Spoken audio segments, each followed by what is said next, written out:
Hello, আজ আমি তোমাদের বাড়িতে বসে কিভাবে তোমরা চট জলদি সুন্দর সুন্দর হেয়ার বো বানিয়ে নিতে পারবে সেটাই দেখাবো।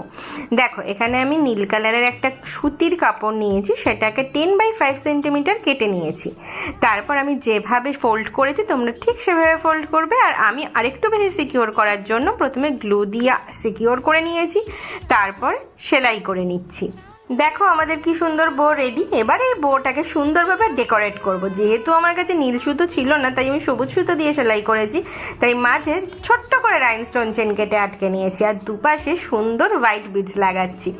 আর বর্ডারে আমি সুন্দর করে একটা গোল্ডেন চেন আটকে নিচ্ছি। দেখো কত সুন্দর এখনই দেখতে লাগছে।